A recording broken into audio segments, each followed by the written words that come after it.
നമ്മളെപ്പോഴും സംസാരിക്കുന്ന ടോപ്പിക്കാണ് നാർസിസ്റ്റിക് ബിഹേവിയർ. ഇപ്പോൾ റീസെൻ്റായിട്ട് ആക്ട്രസ് അനുപമ അവർക്കുണ്ടായിട്ടുള്ള ഒരു നാർസിസ്റ്റിക് അബ്യൂസിനെ കുറിച്ച് സോഷ്യൽ മീഡിയയിലൊക്കെ ഷെയർ ചെയ്യുകയുണ്ടായി.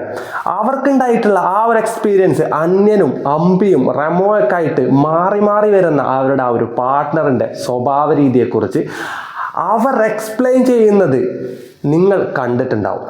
എത്ര മോശമായിട്ടുള്ള രീതിയിൽ ഒരു ദിവസം ഇയാൾക്ക് എന്നോട് ഭയങ്കര സ്നേഹമാണ്, ഞാൻ ഭയങ്കര ലക്കിയാണ് എന്ന് ചിന്തിക്കും. അടുത്ത ദിവസമോ കൊടൂരമായിട്ടുള്ള അബ്യൂസുകളും കൺട്രോളും ശ്വാസം മുട്ടിച്ചുകൊണ്ടുള്ള ഒരു ലൈഫും. ഇത് പൂർണ്ണമായിട്ടും മനസ്സിലാക്കി 2 വർഷത്തോളം എടുത്തു അവർക്കിതൊന്ന് ഉൾക്കൊണ്ട് ആ റിലേഷൻഷിപ്പിൽ നിന്ന് പുറത്തു വരാൻ.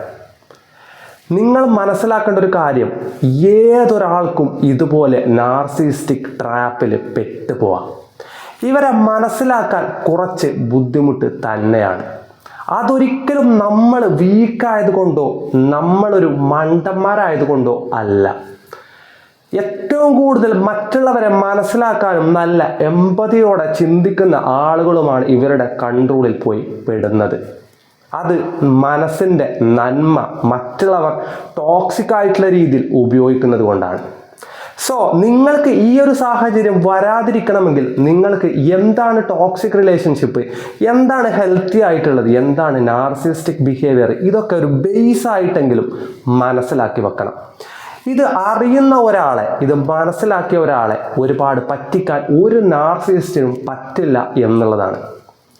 സ്വന്തം ഇമോഷൻസും സ്വന്തം റിയാലിറ്റിയും സെൽഫ് വേർത്തും self value, self respect, healthy boundaries, dependency, codependency, attachment, trauma bonding, ഇങ്ങനെ ഒരുപാട് കാര്യങ്ങൾ ഈ റിലേഷൻഷിപ്പിനെ കുറിച്ചും നമ്മുടെ ലൈഫ് സ്റ്റൈലിനെ കുറിച്ചും നമ്മൾ അറിഞ്ഞ് മനസ്സിലാക്കി പഠിച്ചു വെക്കേണ്ടതുണ്ട്.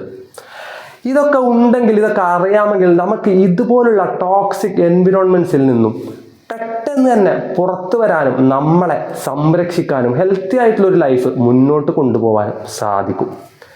നിങ്ങൾക്കിതൊക്കെ പഠിക്കണം, മനസ്സിലാക്കണം എന്ന് ആഗ്രഹമുണ്ടെങ്കിൽ ചാനലൊന്ന് സബ്സ്ക്രൈബ് ചെയ്ത് വീഡിയോസൊക്കെ ഒന്ന് കണ്ടു നോക്കൂ.